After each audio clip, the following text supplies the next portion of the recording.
नमस्कार दोस्तों, मेरा नाम हरि है। आज हम डिस्कस करेंगे मैं स्ट्रगलर से कास्टिंग डायरेक्टर कैसे बना। 2007, 8, 9 में मैं बॉम्बे में एज एन एक्टर बनने के लिए आया था। बॉम्बे तो मैं मुझसे पहले आया था, लेकिन मैं जब होटल में काम करता था वो सब डिस्कस हम नहीं करेंगे, बहुत लंबा हो जाएगा। एक्टर बनने के लिए सीरियसली मैं स्ट्रगल कर रहा था। साथ साथ में मैं खुद एक इवेंट ऑर्गेनाइज करता था, मतलब छोटा मोटा इवेंट ऑर्गेनाइज करता था, जैसे कोई फैशन शो हो जिसका नाम होता था सुपर मॉडल या सुपर डांसर। एक इवेंट में ऑर्गेनाइज किया था माटुंगा में। माटुंगा का जो हमारा कम्युनिटी हॉल है, बिल्लावा कम्युनिटी हॉल का एक उधर हॉल है, उसमें एक मैंने सुपर मॉडल सुपर डांसर करके 2008 में कुछ ऑर्गेनाइज किया था। और मैं खुद ऑडिशंस में जाता था एक्टर बनने के लिए। तब मुझे पता था ऑडिशंस में क्या होता है क्या नहीं होता है। मुझे एक ऑब्जर्व करने का आदत था और मुझे इंटरेस्ट भी था डायरेक्टर लोगों को एसोसिएट करने का। अगर एक्टिंग में नहीं मिलता है तो मेरा ये था कि मैं इंडस्ट्री रिलेटेड कुछ ना कुछ करूँ, इंडस्ट्री रिलेटेड कुछ ना कुछ उसी चीज़ में काम करूँ, ऐसा मेरा दिमाग में मेरा चल रहा था।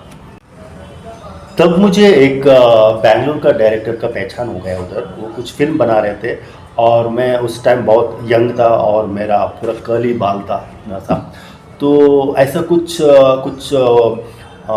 ऐसा कैरेक्टर था जिसमें मेरा लुक सूट होता था, तो मैं उसके साथ जुड़ा। और थोड़ा दिन में वो ऑडिशंस वगैरह ऑर्गेनाइज करते थे, तो मैं उसको हेल्प करने लगा ऑडिशंस करने के टाइम पे। तो मुझे वो भी एक इंटरेस्टिंग लगा जॉब। और लेकिन वो फिल्म बाद में डिले होते गए और पता नहीं वो फिल्म बना कि नहीं बना। और मेरा और कोई दोस्तों ने बताया कि वो फिल्म बन गया, लेकिन रिलीज़ हुआ कि नहीं हुआ। 2009 की बात मैं बोल रहा हूँ। उसके बाद मैं काम नहीं था, बहुत पैसा सब ख़त्म हो रहा था। मैं जितना होटल इंडस्ट्री कमाया था, मैं सोचा था कि मुझे इमीडिएटली काम मिलेगा। मुझे बहुत ओवर कॉन्फिडेंट था कि मैं बॉलीवुड का स्टार बनूंगा और मुझे काम मिलेगा, बहुत ओवर कॉन्फिडेंट था। जब मैं होटल में काम करके थोड़ा पैसा मैंने जमा किया और ऐसा लगा कि अभी मेरे पास 1 लाख है, ये 1 साल आएगा, 1 साल में स्ट्रगल करूंगा, तो ये 1 लाख ख़त्म होते होते मुझे एक्चुअली काम मिल जाएगा, ऐसा मैं सोचा था। बट मुझे नहीं मिला काम, मेरा पैसा ख़त्म हुआ और मैं होटल इंडस्ट्री में जाना नहीं चाहता था। और उस टाइम पे ऐसा आज के टाइम जैसे का बहुत जॉब का अपॉर्चुनिटी भी नहीं थे, स्मार्टफोन नहीं था। और हम लोग ऐसे स्मार्टफोन के ज़रिए या फिर डिलीवरी जॉब ऐसे सब कर नहीं सकते थे। एक ही ऑप्शन था उस टाइम पे होटल इंडस्ट्री में काम करने का। और उस टाइम का जो स्ट्रगलिंग मॉडल्स है एक्टर्स के लिए, बहुत ही खर्चा ज़्यादा हुआ करता था, क्योंकि एक पोर्टफोलियो बनाने के लिए भी हम लोग को हर ऑफिस में पोर्टफोलियो जब हम देते हैं, पोर्टफोलियो में देने के टाइम पे हम लोग को हार्ड कॉपीज देना पड़ता था। और इवन एक पोर्टफोलियो फोटो के लिए एक लाइन लगाने के लिए ब्लैक बॉर्डर लगाते थे, उसके लिए भी अलग पैसा लगता था। आज का जैसा ऐसा नहीं है, आजकल को तो पोर्टफोलियो का कोई मायने ही नहीं है। पोर्टफोलियो नहीं चाहिए, जस्ट व्हाट्सअप में इंट्रो भेज दो तो हो जाता है। जब मुझे लगा कि मैं कुछ जॉब के लिए ट्राई करूँगा, तो मैं सोच रहा था कि naukri.com में मैं अपना प्रोफाइल डाला कि एज ए कोऑर्डिनेटर में प्रोफाइल डाला। मुझे लगा कि मैं कोऑर्डिनेशन कर सकता हूँ। तो प्रोफाइल में शायद मैं कोऑर्डिनेशन लिखा था या फिर कास्टिंग, ऐसे झूठ मूठ का प्रोफाइल मैंने किया था, कास्टिंग एसोसिएट या कास्टिंग डायरेक्टर ऐसा कुछ शायद लिखा था मैं। तो तुरंत मुझे एक्चुअली प्रोफाइल क्रिएट करते आई थिंक 15 डेज़ के अंदर ही मुझे बालाजी टेलीफिल्म से कॉल आया कि बालाजी का एचआर से कॉल है। उस टाइम वो लोग बना रहे थे कहानी हमारा महाभारत का, तो NDTV के लिए। वैसे तो बहुत कुछ चल रहा था, उन लोगों का सीरीज बहुत कुछ चल रहे थे उस टाइम पे, लेकिन स्पेशली कहानी हमारा महाभारत के लिए वो लोग कास्टिंग टीम ढूंढ रहे थे। तो मैं गया, तो वहाँ मेरा इंटरव्यू हुआ। तो मैं भी कुछ झूठ मूठ का बहुत सारी चीज़ बोल दिया कि मैं ये चीज़ किया, वो चीज़ किया, उसके लिए कोऑर्डिनेशन किया, इसके लिए कोऑर्डिनेशन किया, उधर कास्टिंग हेल्प किया। एक्चुअल में कुछ किया ही नहीं था। तो मैंने बहुत सारे झूठ बोला, तो मेरा वहाँ सिलेक्शन हो गया।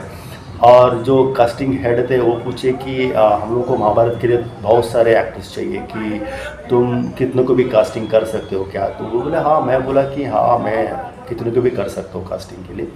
और उस टाइम पे वहाँ कास्टिंग के लिए कोई नहीं था। एक बंदा था सुभाष करके, वो एसोसिएट था, और ऐसा कोई कास्टिंग डायरेक्टर या कास्टिंग हेड नहीं था। तो मुझे भी एज एन एसोसिएट लिया गया था वहाँ बालाजी टेलीफिल्म में। और मैं बहुत खुश हो गया था। उससे पहले मैं जो इवेंट ऑर्गेनाइज़ किया था सुपर मॉल्स का, वहाँ जो जिस चीज़ को एक्चुअली मैं इवेंट ऑर्गेनाइज़ करने के लिए मेरे पास स्पॉन्सर नहीं था, मैं खुद पैसा डाल के करता था इवेंट, और स्पॉन्सर मिलेंगे भी नहीं क्योंकि ये छोटा मोटा इवेंट्स थे और ऐसे कोई बहुत बड़ा ऑडियंस भी नहीं थे उसमें। और मैं जो कंटेस्टेंट आते थे उन लोगों से एंट्री फीस लेके इवेंट में ऑर्गेनाइज भी करता था। और जिसमें जो लोग विनर थे, एक 10 जो विनर छोड़ो या फिर जो भी कंटेस्टेंट थे, मैं उन सबको बुलाया बालाजी टेलीफिल्म में, सबको ऑडिशंस के लिए, सब खुश हो गए वो लोग सब, मैं भी खुश हुआ एक्चुअली। मैं एक ऑर्गेनाइज किया इवेंट में और इवेंट के ज़रिए लोगों को काम भी मिल रहा है करके मैं भी खुश हुआ। और वो इवेंट में जो फर्स्ट सेकंड थर्ड आए थे उन लोगों को मैं एक्चुअली में बालाजी में जो 1 डे 2 डे कास्टिंग होता था, जैसे फ्रेंड्स का कास्टिंग हो गया और ऐसे मतलब 1 डे 2 डे कास्टिंग बोलते हैं उसको, और दिन में उस टाइम पे उन लोगों को 1500 मिलता था, तो उसमें मैं बहुत लोगों को काम दिया उसमें। तो फ्रेंड्स, ऐसा मेरा कास्टिंग जर्नी शुरू हुआ और मैं कास्टिंग एसोसिएट बना और मैं वहाँ वो 1 साल काम किया। उस दौरान मैं कास्टिंग कैसे हुआ और कास्टिंग कैसे होते थे, लोगों में सिलेक्शन कैसे होता है और वहाँ जेन्युइन ऑडिशंस होता है क्या, कॉम्प्रोमाइज़ होता है क्या, और लोगों को काम मिलता है क्या, और मेरा जॉब कैसे निकल गया, ये सब चीज़ें मैं आपको आने वाली वीडियो में बताऊंगा। आप मेरा चैनल सब्सक्राइब करिए और कमेंट्स बॉक्स में लिखिए। थैंक यू, धन्यवाद।